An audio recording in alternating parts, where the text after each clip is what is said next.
Hello လင်းလက်ရှိသုံးနေတဲ့စင်ပြေပြီးတော့ဘတ်ဂျက်စစ်ဖြစ်တဲ့ကလာလေးတွေကိုဒီနေ့ဗီဒီယိုလေးမှာပြပြပေးမှာမို့အဆုံးထိကြည့်ရှုပေးပါအောင်နော်နံပါတ်1အနေနဲ့ကတော့အခွိုင်းလက်မှာကပေါ့နော်သူကတော့တူကလာပါတယ်12ချောင်းပေါ့နော်12ချောင်း12ရောင်ဆိုပေမဲ့တူကလာဖြစ်တဲ့အတွက်ကြောင့်မလို့24ရောင်တော့ဖြစ်သွားတယ်ပေါ့နော်ဒါလေးသုံးလို့အရင်အဆင်ပြေကြည့်နေတဲ့သူလေးတွေကဘယ်လိုကလာလေးတွေသုံးနေကြလဲ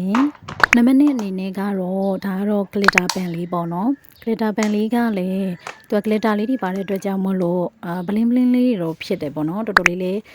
ကောင်းတယ်သူကတော့6ရောင်ပါတယ်6ရောင်မှာအနံ့ကတော့တစ်မျိုးစီပေါ့နော်ခရမ်းဆိုရင်အနံ့တစ်မျိုးအဝါဆိုရင်အနံ့တစ်မျိုးပေါ့နော်ဒါလေးလေးကြိုက်တယ်နံပါတ်3ကတော့ဒါကတော့အခွိုင်းလက်မာကာပဲပေါ့နော်အခွိုင်းလက်မာကာကိုသူကတော့12ချောင်းပါတယ်သူလေးကလည်းမစိုးဘူးပေါ့နော်သုံးရတာလေးကသူကတော့ brush ဖြစ်တဲ့အတွက်ကြောင့်မလို့ဆွဲရတာလည်းလွယ်တယ်ဒါလေးလည်းကောင်းတယ်နိုင်တယ်နံပါတ်4အနေနဲ့ကတော့အမကာလေးပေါ့နော်ဒီအမကာလေးကလည်းသုံးရတာအဆင်ပြေတယ်ပေါ့နော် sorry ပါတန်ကြီးကိုလေးကိုသွားပြီးတော့ထိမိလိုက်တယ် so sorry ဒီမကာလေးကကြတော့36ရောက်ပါတယ်ပေါ့နော်နံပါတ်5အနေနဲ့ကတော့မှားပြီးဝယ်လာတဲ့ကာလာလေးပေါ့နော်နံပါတ်6အနေနဲ့ကတော့ဒါတော့ bright color ပေါ့နော်သူကလည်းသုံးရတာအဆင်ပြေတယ်ဖိဆွဲစရာမလိုဘဲနဲ့ကိုအယောင်လေးကတော်တော်လေးထွက်အားကောင်းတယ်ပေါ့နော်အယောင်ထွက်ကောင်းတယ်နံပါတ်9ကတော့သူကတော့ဖျောင်းကာလာလေးတွေပေါ့နော်သူကတော့18ရောင်ပါတယ်သူ့တော့မစိုးကြည့်ရသေးဘူးနောက်ဆုံးအနေနဲ့ကတော့လင်းဆွဲနေတဲ့ sketchbook လေးတွေကိုပြပြပေးမယ်ပေါ့နော်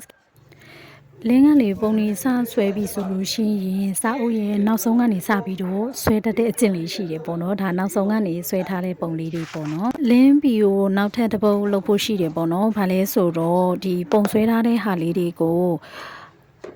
တစ်ခုချင်းစီပေါ့နော်ပြပေးမယ်ဗီဒီယိုလေးလုပ်ဖို့ရှိတယ်စောင့်ကြည့်ပေးပါဦးเนาะဒီ sketchbook လေးကိုကြိုက်တာလေးကလေသူကထိတ်မှာ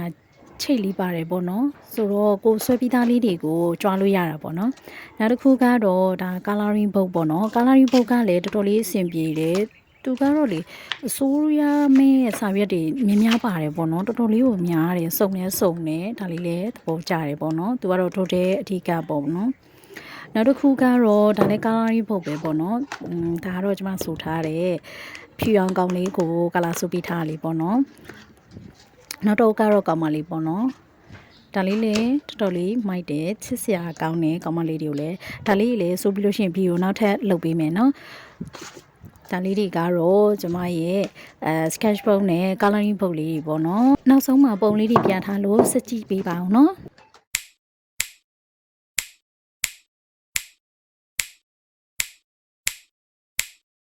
စောင့်ကြည့်ကြည့်ရှုပေးလို့ကျေးဇူးအများကြီးတင်ပါတယ်နောက်ဗီဒီယိုမှာပြန်တွေ့ကြမယ်တတာ